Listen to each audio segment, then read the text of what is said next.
This is the last part of our lectures on Reconstruction. And in this video recording, we will be primarily exploring the reasons for the collapse of Reconstruction. Okay, so let me switch over to my PowerPoint presentation, continuing where we stopped from our last video.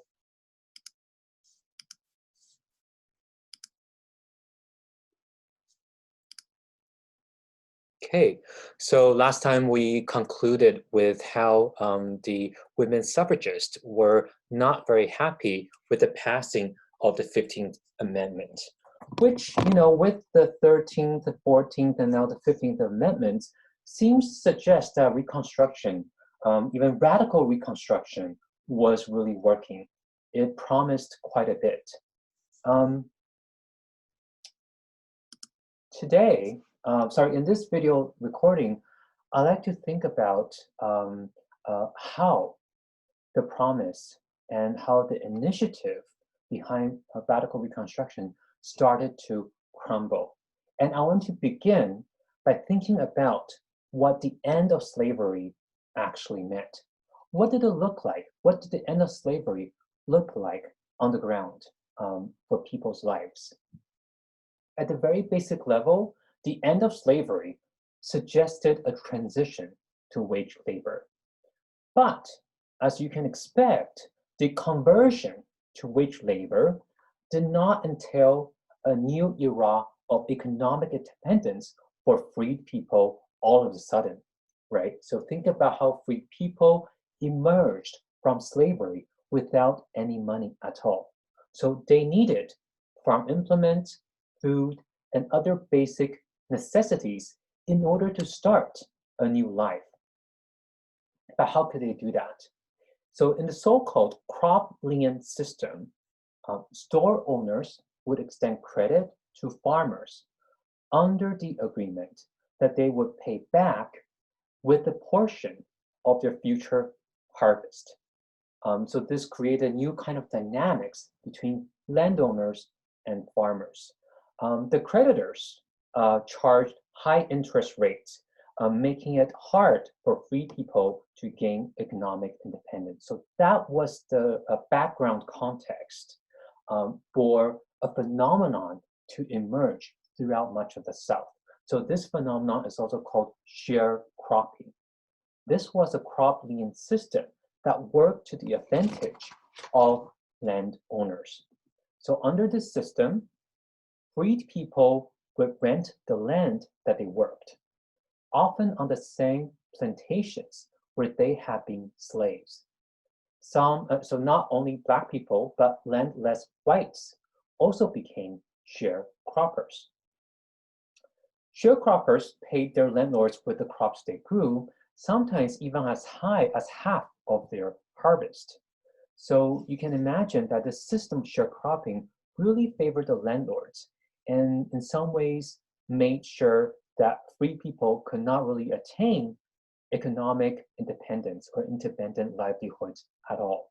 Many sharecroppers became trapped in a never-ending cycle of debt because they're able to, not were they unable to buy their own land, but they could never really fully pay back the debt that they owed. So this presented a very significant hindrance to economic independence, full economic independence for Black people.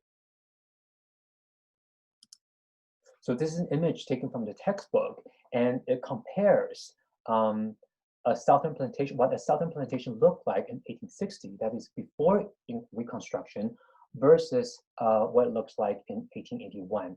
And I'd like you to pay particular attention to the location of slave quarters in 1860 versus the distribution of houses of former slaves by 1881. What does this physical redistribution tells us about change over time, both continuities and discontinuities over time? You see that there's added church and school, which fostered a growing sense of Black community by the 1880s. So these images are striking in many different kinds of ways. So by looking at these, I'd like us to think about what are they telling us about the history of Reconstruction and what did these images meant to freed people.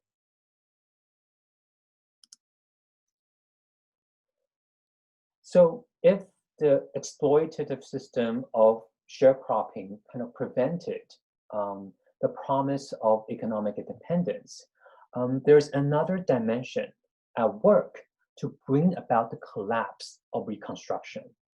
This refers to the paramilitary white supremacist terror organizations in the South. And perhaps what's most important about these is they use violence and terrorism to achieve their goals as their primary weapon to intimidate Black people. Also known as the Invisible Empire of the South, the Ku Klux Klan was perhaps the most notorious group belonging to this brand of terror organizations. The Klan was founded in 1866 as an oath-bound fraternal order of Confederate veterans in Tennessee. But soon, the fraternal organization evolved into a vigilante terrorist group that vented Southern whites' frustration through acts of intimidation and violence. Typically, the Klan terrorized three groups of people. First, the Klan terrorized newly freed Blacks in order to deter them from exercising their citizenship rights and freedoms. Anti-Black groups perpetuated acts of unspeakable violence against anyone they considered to be a tool or part of the Reconstruction Initiative. Now, the Klan and similar organizations also worked as an extension of the Democratic Party to win elections. So this is a very important function of the Klan as well. The second group that they targeted were people that they considered so-called carpetbaggers. Okay, so this was a term of abuse really, that referred to Northerners who had come to the South to acquire wealth through political power. And a lot of that was at the expense of the Southerners, so the carpetbaggers. And the third group were Southern whites who actually supported the cause of Reconstruction. And these people were known as the Scalawags. They also generated a lot of hostility as traitors of the South. And they too became common targets of the Klan and similar groups. In general, the Klan wanted to preserve a white-dominated society, so they punished any Black person that tried to improve their life. They tried to prevent free people from attaining education by burning public schools. They tried to stop Blacks from voting, and in order to do that, the Klan actually murdered, whipped, or intimidated freed people and their white supporters. The Klan used its power to eliminate Black economic independence, so this adds to our earlier discussion of the sharecropping system. They tried to decimate Blacks' political power.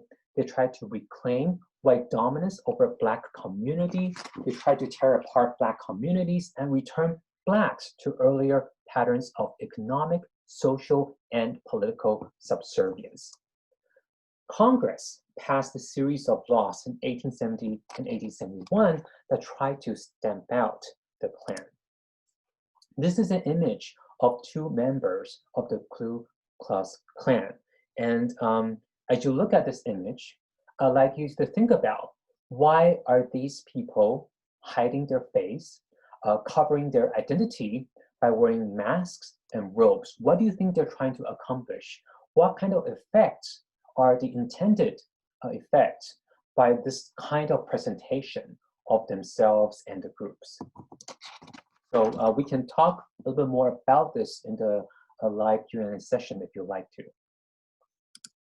But moving on, I just want to point out that the exploitative system of sharecropping that I just discussed, and adding on to that, this new wave of terrorism instigated by groups such as the KKK, all of that point to the fact that many white Southerners felt humiliated by the process of radical reconstruction.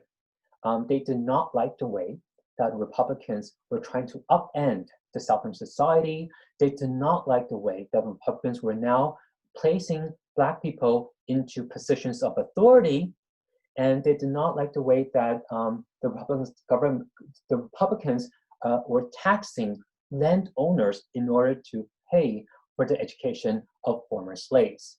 So these Southern whites committed to rolling back the tides of the radical Reconstruction, now call themselves the Redeemers, right?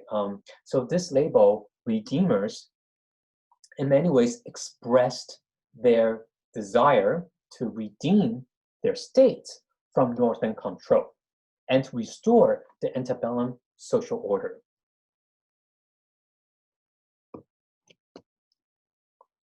It's important to remember that these white redeemers represented the Democratic Party in the South and worked tirelessly to return the tide of Reconstruction. By 1877, it is true that they had succeeded. They had succeeded in bringing about the redemption of the South and effectively destroying the dream of radical Reconstruction.